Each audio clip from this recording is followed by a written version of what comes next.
오늘 이야기할 주제는 여자도 군대를 가야 하는가에 대한 이야기입니다. 요즘 군대하면 가장 떠오르는 키워드가 있다. 바로 현역 감소로 인한 부대 감축과 월급이다.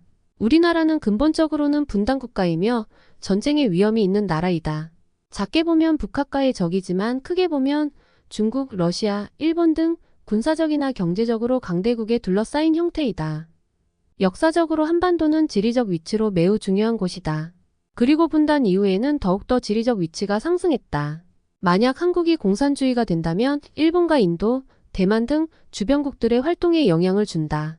유사시에는 전쟁이 났을 때 공산주의끼리 빠르게 뭉칠 수 있게 되고 철도 연결 등으로 인해 빠른 물자들이 이송이 가능하다.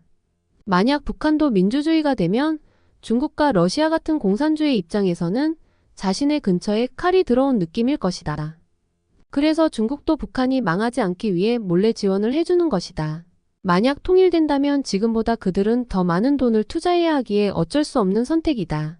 이제 본론으로 돌아가서 우크라이나와 러시아의 전쟁만 보더라도 민간인의 피해가 발생할 수밖에 없다. 아무리 정밀 타격해도 목표 지점에 벗어날 수 있다. 그리고 뒤가 없는 사람들은 그냥 국제 시선 따위는 신경 쓰지 않는다. 지금도 국제사회의 시선을 거의 신경 쓰지 않는 나라가 북한이다. 물론 선정용으로 내세우지만 그것은 나라가 잘 살고 있다는 명분이다. 그래서 북한이 무슨 짓을 할지 예측이 되지 않는다. 이런 상황에서 여자가 완전히 남자처럼 군대를 가는 것은 불가능할 것 같다.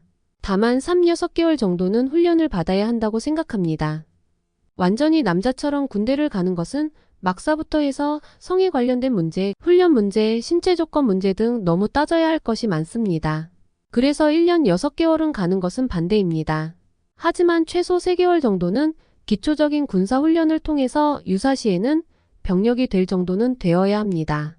막말로 생화학 무기가 터졌을 때 방독면이라고 쓸 줄 알아야 합니다. 위급 상황 시 총을 다루는 방법도 알아야 생존을 할 수 있습니다. 민간인이 게임처럼 무적의 방어막이 있는 것이 아닙니다. 재수 없으면 죽거나 다칩니다. 적군이 왔을 때 민간인을 죽이지 않는 보장이 없습니다. 국제사회의 약속이 있지만 전쟁에서 싸우는 군인들은 스트레스를 엄청나게 받습니다. 자기 목숨이 위태로운 상황에서 그런 것을 일일이 지키지 않습니다. 지휘관은 지키려고 노력을 하지만 쉽지는 않습니다.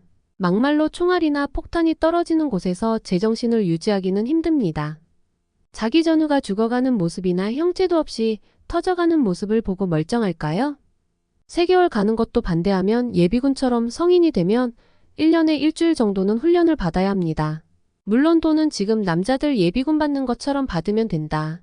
돈은 시간에 비해 적지만 남자도 그렇게 받고 훈련합니다. 그리고 1년 6개월 동안 받고도 받아야 합니다. 나는 여자가 남자처럼 군대를 가는 것은 매우 오랜 시간 걸리거나 큰 사건이 없는 이상 힘들 것이다. 만약 전쟁이나 김신조 사건처럼 그런 대형 사건이 터져야 논의가 될 문제이다. 그래도 훈련을 받아야 하니 제일 현실적인 것은 예비군 제도이다. 그냥 예비군처럼 1년에 일주일 정도 10년 정도를 받는 것입니다. 전쟁은 총알이나 폭탄에는 눈이 없습니다. 그리고 만약 우리나라가 밀리면 민간 여성분들도 싸워야 할 겁니다. 그러기 위해 훈련을 하는 것입니다. 저는 정말 현실적인 이유를 말하고 있는 겁니다. 만약 제가 1년 6개월을 말해도 이루어지지 않습니다. 현실성이 없고 그것을 유지할 돈도 없습니다. 그래서 예비군 제도를 말하는 겁니다. 남자는 1년 6개월을 나라를 위해 청춘을 희생합니다. 그런데 여성분들은 70일도 나라를 위해 희생을 하지 못하는 건가요? 그것도 1년에 일주일입니다. 이것이 차별이라고 생각한다면 정말 답이 없습니다. 이 정도면 정말 많이 배려한 것입니다. 그리고 현실적으로도 저는 가능하다고 생각합니다. 예산이 어느 정도 들지만 다른 예산에 비해서는 훨씬 적게 듭니다. 물론 일정 등의 이유로 3일, 4일로 쪼개는 것도 매우 좋습니다. 이런 훈련을 통해서 스스로 자신의 몸을 보호할 수 있습니다. 군인이 얼마나 고생하는지 알 수 있습니다. 이상 자유로운 이야기였습니다.